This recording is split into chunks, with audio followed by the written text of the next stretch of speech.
Welcome back, viewers. This has been a very exciting week for Lorcana. As you know, all the cards have been spoiled. It's time to get down to business. So, while everyone's out there making decks, thinking about tier lists, blah, blah, blah, the thing that really gets me interested about Lorcana is the pricing. Clearly, at this point, we do not know um, everything about the Lorcana pricing. We don't know the distribution of the packs, so we don't know how many of each rarity are going to be in each pack, how many of each rarity we're going to get in each box, etc. There's a couple assumptions, though, I want to put together. Number one, we have to assume that all prices will be very high from Gen Con, which is next week. I'm filming this on July 29th, until September 1st. That includes the August 18th street date for local game stores. The reason is, given the distribution numbers that I've heard and seen for local game stores on the 18th, I don't really think there's going to be much out there in the wild. So in my opinion, anything that happens between Gen Con and August 18th is basically the same exact thing that's going to happen from August 18th until it goes to big box retailers on September 1st. That will be one period of time for the game.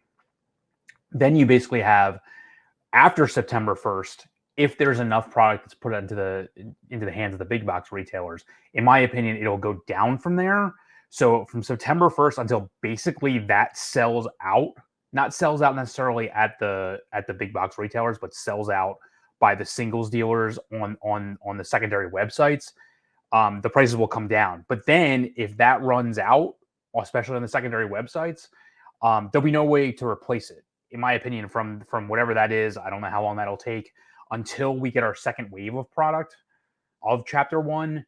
There's going to be, after that period, the prices are going to go back up until we hit the second wave, and then everything should, at that point, level off. The higher the box prices, the higher the prices for singles. So here's the current assumptions that I'm working with. This is just based on my assumptions and what I've seen other games based on the 5 rarities that are in the game. In my opinion, there's going to be 2 to 3 legendaries per box. The reason why it's not any one individual number is because the fact that you could get a foil legendary is influencing that to have more. But I do think it's anywhere from 2 to 3 legendaries per box. We could get more, could get less. As a corollary to that, I believe there'll be 4 to 8 super rares per box. And of course, that could change as well. So currently, as we stand right this second, there's only one secondary dealer on TCG Player that actually has pre-orders up. And he actually has quantities that you can actually order and pre-sale from him that'll be shipped out on August 18th. And there's one website I found that has pre-orders as well, but all his non-starter cards all say not in stock. So I'm not really sure how much you can take from that because he doesn't anticipate actually being able to get anything necessarily on August 18th. So even though the TCG Player one is very, very high if you look at it, some of their prices may be more realistic come August 18th. Then you have another dealer over here that doesn't actually have anything in stock that seems like dramatically lower than him. So if you want, you can check them out.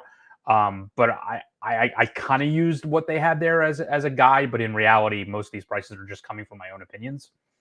The other thing I want to point out is, like, unlike other games, so remember, you can play 4 legendaries in this game.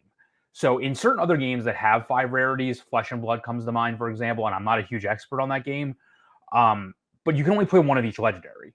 So therefore, the pricing of where a legendary is and their distribution of legendaries is also a little bit different than I think it's going to be in Lorcana, is obviously vastly different. If you only need 1 of a card, period, not even just per deck, but I mean, you can obviously switch them, to play it in more than 1 deck if it's very expensive. I mean, some people obviously want to have 1 of each, more than 1 of each, but in reality, you only need to own 1 of that card versus needing to own 4 of a card for a competitive deck in Lorcana. Not necessarily every single one of them, but like if you want to play a legendary deck and it's a key part of your deck, you need 4 of them in your deck.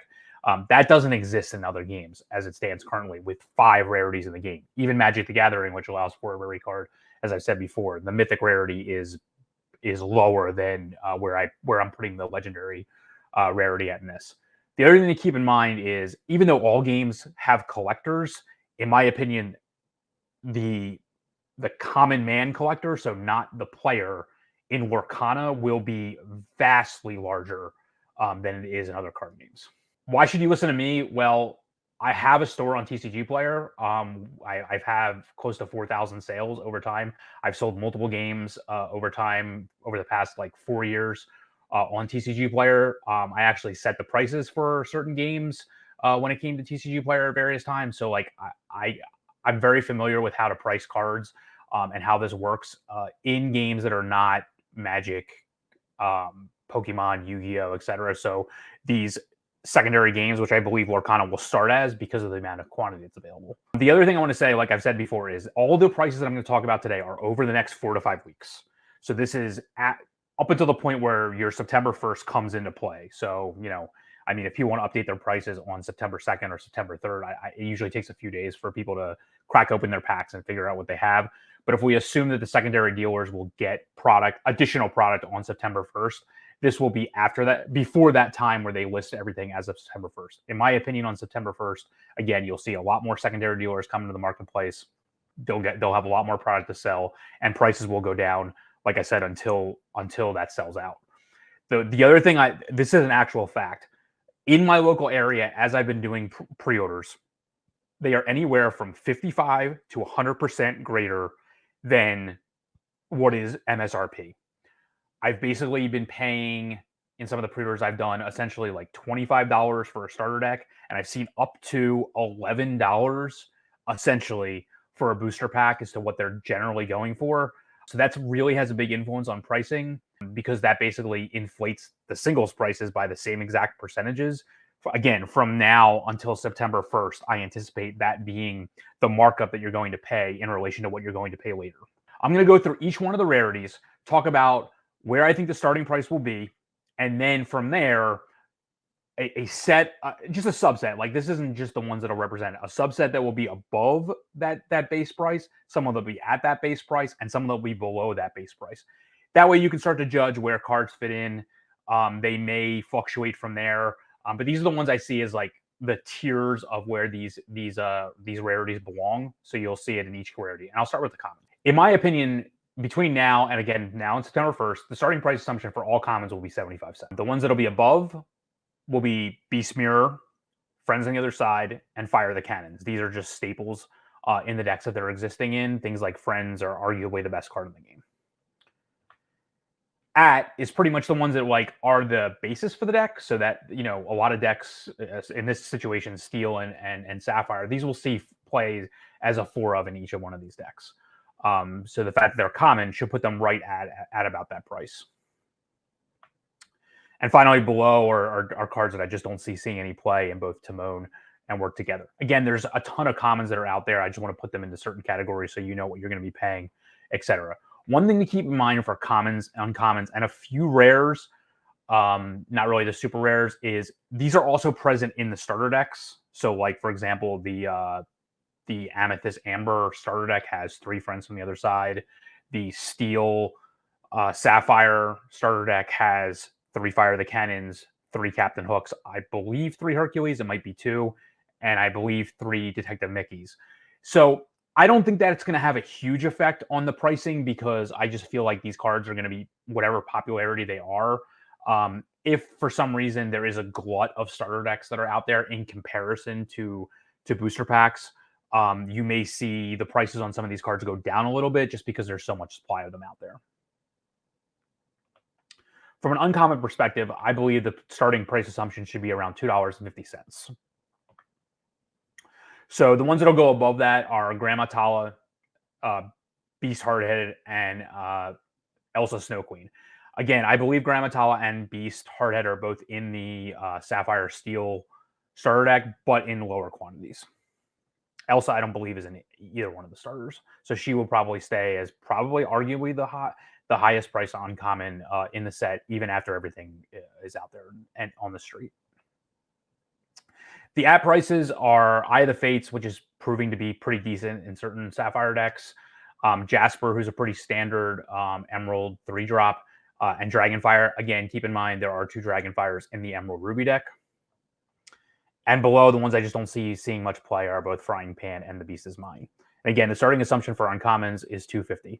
Please leave comments below. I know my prices might seem a little high for where I see the starting prices, assuming, but I want to hear from you as to whether or not you feel like, given the amount of product that will be out there in the wild, the collectors and the players that are both going to want it before September 1st, how you think these prices line up.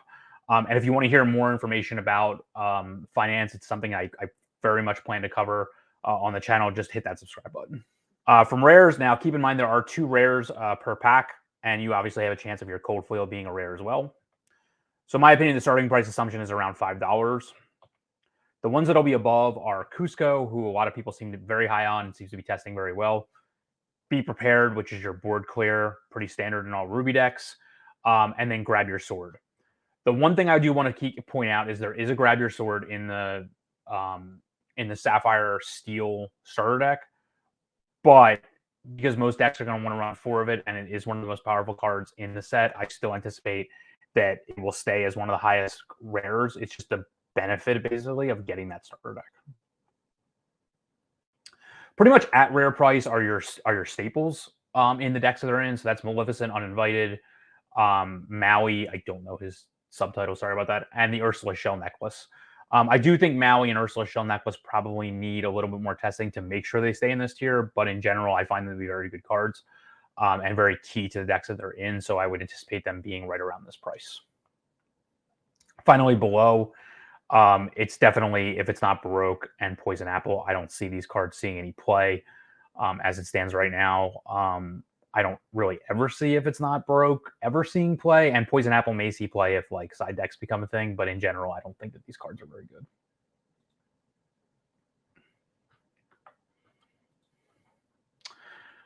Super rares. So this is where we start to get into like how many of these are you going to find in a box? And when I say a box, I want to point out that I mean 24 packs, because there's something I really want you to think about. Come August 18th, the chance of you finding sealed, or I've even heard of some dealers unsealing booster boxes outside of Gen Con, where they've announced that you're allowed to buy a booster box, at least 1 per person. The chance of you finding sealed booster boxes are extremely, extremely low. Which technically means that the distribution of a per box thing gets a little messed up.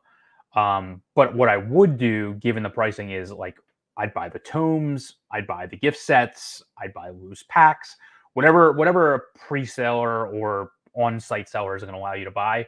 But if you think about it, like a tome has 8 packs in it. So if you're somehow able to find 3 tomes, you're going to get the equivalent of a booster box, but it's not all going to be packaged the same. So I'm looking at this from an every 24 pack perspective, but just keep in mind that technically, like, you could get a little better luck or a little worse luck, because it's not technically a sealed box.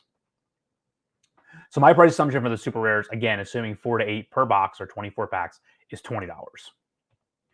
Now, what I will say is I do believe that there will be a lot of fluctuation in that pricing, and I do believe that these 3 cards specifically will be well above $20. And when I say well above, I don't mean like, $60 or something like that. But it could go for up to double that 20 to start with. That's Tinkerbell, who's arguably the best card in the game. Ariel, who's very, very good singer. And A Whole New World, who people think, I've seen some people say it's arguably the best song/action in the game, if not card. I've seen some people that I trust on Twitter saying it's very good for them. I haven't had a ton of time to test with it, but I can believe them. And I know its popularity will be up there. Right at that price, again, keep in mind, I think there's 3 super rares per ink color, so that's 18 total. Genie on the Job still remains very powerful, but there's actually some Emerald decks that don't even go above 5, so he might not make it. Hans, the Steel Hans, seems to be pretty stable in Steel decks. He's just a solid 4-drop. And the Queen, who allows you to draw cards, has also tested very well. Super rares below, these have not tested for me well at all, are both the Ruby Taka, who I don't see any use for. I don't know why you would need a 6-cost uninkable Reckless character. Therefore, it has no lore. I see no use for this card at all. It's not really taking out anything, I think, other than like Ursula one-on-one. I don't see the point of this card. And Marshmallow, as I assume when the card was released, just isn't seeing enough play, isn't powerful enough, and his ability is now basically copied by the 7-cost Dr. Facilier, so I don't really see the point of this card at all. Now, before I get us to the next slide. I know this is why you're all here. I know, I'm well aware this is why you're all here. You just want to know, how much am I going to have to pay in that first 5 weeks for the legendaries? Well, I'm here to tell you. So without further ado, let's look at the legendaries. So keep in mind, there are 12 of these, I'm sorry, 2 per ink color. That is a lot. It's more than I expected. If you watch my demand video, my supply video, I'm sorry, back in the day, in Lorcana Finance 501, the first part, which I consider this to be the second part, you remember I said I thought there were either going to be 7 or 12 legendaries. Now that we know that there's 12, obviously that's more than 7, so the prices are a little bit higher. So, my opinion that the price for any legendary over the next 5 weeks starts at $125. That might seem high, but based on the fact that you need 4 of them, and the fact that there's so many collectors looking for them, and the fact the cards of who they are, let's take a look. So the ones that are clearly going to be above and are testing the best are Belle, no doubt about it. She's the centerpiece of Sapphire decks. Rapunzel, who has become a centerpiece of Amber decks, and the Elsa Spirit of Winter, who has been the centerpiece of Amethyst decks. You can expect that these 3 cards, princesses, collectors, everything, these are going to be your highest priced cards in the game, even post when all the cards are available. I expect these to be very high priced cards. And in foil, I can't even fathom how much they're going to go for over the next 5 weeks. The ones that are at price, these are very solid cards within their ink colors. Is John Silver, the 7-cost Hades, who has Let It Go built into him, and Taka. These have all tested very well and should be staples within their ink colors. And finally, the ones that are below are pretty obvious. Gantu, I've never seen him play ever. I can't imagine ever playing him. And Ursula, who unfortunately, she's just uninkable. 3 lore is nice. Take a lore away from your opponent, draw a card, but she's just not powerful enough. So where does that leave us? So again, I just want to recap. Keep in mind, over the next 5 weeks, you're going to pay a premium for all of these cards. I do anticipate that the legendaries are going to go for a decent amount of value. If you want, but again, as a player, I highly recommend, waiting until September 1st to see what you get your hands on. If you're going to Gen Con, obviously take advantage of what you buy there. This is what you could expect to pay, in my opinion, over the next 5 weeks.